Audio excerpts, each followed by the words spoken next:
படம் எப்படி இருந்துச்சு? நல்லா இருந்துச்சுங்க படம். எந்த அளவுக்கு இருந்தது? சொல்ல வந்த கருத்தெல்லாம் தெளிவாக சொன்ன மாதிரி இருந்ததா? டைம் டிராவல் மாதிரி இருந்துச்சு படம். படம் நல்லா இருந்துச்சு, நல்ல பிளாட் தான்.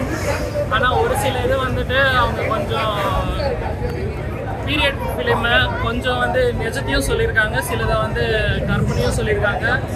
அந்த கற்பனை வந்து சொல்லும்போது அது நிஜத்தோட ஒப்பிடுற மாதிரியும் இருக்குது. சில இதில் வந்து இது பண்ணியிருக்காங்க. அந்த சிஎம் கேரக்டர் வந்து வேறு மாதிரி காமிச்சிருக்கலாம்.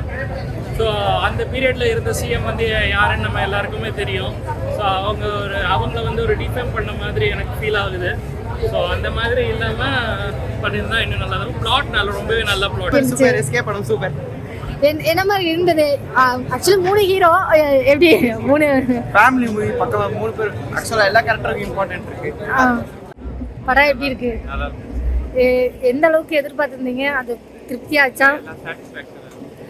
படத்துல என்ன சொல்ல வராங்கன்னு நினைக்கிறீங்க? ஏன்னா அண்ணா காமிச்சிருக்காங்க. எங்கேயாவது லேக் மாதிரி தெரிஞ்சா? யாரோட நடிப்பு சூப்பரா இருந்ததுன்னா 3 ஹீரோ எல்லாருக்குமே காமனான ஈக்குவலான ஒரு ஸ்கோர் கொடுத்துருந்தாங்களா?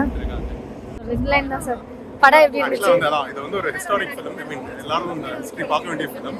ஸோ இவ்வளோ இது தாண்டி வந்து நம்ம இன்னைக்கு வந்து தமிழ் பேசுகிறோம் அப்படிங்கிறத பார்த்தீங்கன்னா எல்லாரும் தெரிஞ்சுக்க வேண்டிய ஒரு ஆக்சுவலி 3 பேர் நடிச்சிருக்காங்க. யாரோட ஆக்டிங்? நிறைய பேர் இருக்காங்க, நிறைய பேர் எதிர்பார்க்கலாம்.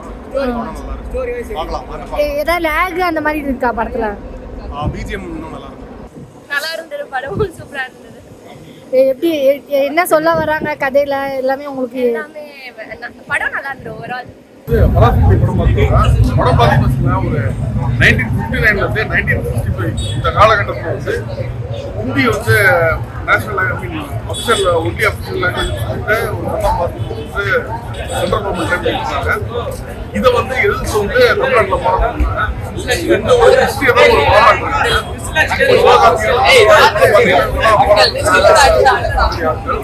ஒரு அகேன்ஸ்ட் பார்த்தீங்கன்னா ஜெயம் வந்து அவர் வந்து ஒரு போலீஸாக இருக்காரு.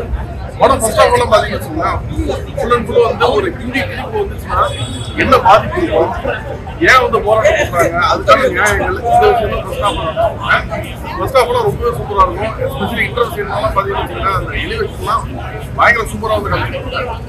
செகண்ட் ஆஃப் பார்த்தீங்கன்னா உங்களுக்கு மெயினாக வந்து ஜெயம் ரவி வர்சஸ் சிவகார்த்திகேயன் தான் செகண்ட் ஆஃப். ஜெயம் ரவி வந்து பார்த்தீங்கன்னா ரொம்ப ஒரு சாதுவான ஒரு பேசு. ஒரு ஹீரோயினை அரைஞ்சா கூட நம்ம ஆடியன்ஸால நம்ப முடியாது இவரெல்லாம் அரைஞ்சாரா அப்படிங்கிற மாதிரி ஒரு பேசு. அதை வச்சுட்டு ஒரு வில்லத்தனம் பண்ணியிருப்பாரு பாருங்க, வாய்ப்பே இல்லை. உண்மையான ஒரு வில்லனம் பண்ணியிருக்காரு. நம்மளே எதிர்த்து அடிச்சலாம்ங்கிற மாதிரி தோணும். அந்த அளவுக்கு ஆடியன்ஸே போகும். சூப்பராக அடிச்சிருக்காரு. என்னைக்குமே ஒரு வில்லன் வந்து பெரிய லெவலில் எலிவேட் ஆனதுன்னா ஆட்டோமேட்டிக்காக அந்த ஹீரோ வந்து எலிவேட் ஆகுது. சிவகார்த்திகேயன் நல்லா பர்ஃபார்ம் பண்ணியிருக்காரு. இந்த வில்லன் கேரக்டர்னாலே வந்து பார்த்தீங்கன்னா சிவகார்த்திகேயனுக்கு அமரன் அடுத்தது வந்து இந்த படம் வந்து கரியர்ல முக்கியமான படமா வந்து இந்த படம் வந்து சூப்பராக இருந்துச்சு. அதரோட ஆக்டிங் ரொம்ப நல்லா இருந்துச்சு. ஸ்ரீகிருஷ்ணலாம் பார்த்தீங்கன்னா ஜஸ்ட் சூப்பராக டான்ஸ் ஆடுவாங்க அப்படின்னு நினைச்சிங்கன்னா பட் அவங்களாலே நடிக்க முடியும்னு சொல்லிட்டு இந்த படத்தை பார்த்தா இவ்வளோ சூப்பராக அவங்களோட ஆக்டிங் இருந்துச்சு. ரொம்ப அருமையான ரியாக்ஷன் தான் கொடுத்தாங்க.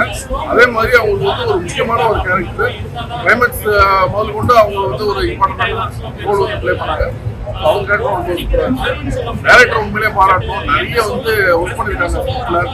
எப்படி வந்து சூரிய போட்டில் வந்து அந்த படம் எந்த அளவுக்கு உங்களுக்கு அந்த டீட்டெயில்டாக அந்த இமோஷன்ஸு அந்த டீட்டெயில்ஸு சின்ன சின்ன சீன்ஸ் எல்லாமே கம்மியாகும். அது ஈக்குவலாக இந்த படமும் வந்து இமோஷன் வைஸு அந்த டீட்டெயில்ஸ் எல்லாமே வந்து சூப்பராக கிடையாது. இந்த படம் வந்து பார்த்தீங்கன்னா ஒரு டைம்லெஸ் மாஸ்டர்னு சொல்லலாம்.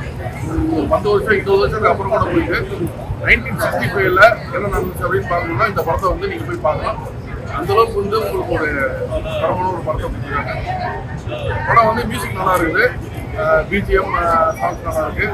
ஒரு பீரியடை வந்து ரொம்ப அருமையாக காமிச்சிருக்காங்க. அதுக்கு வந்து art department, costumes, cinematography, editing எல்லாத்தையுமே வந்து வெரைட்டியாக இருக்குது. டெக்னிக்கல் சைடு வந்து ரொம்பவே நல்லா இருக்கு.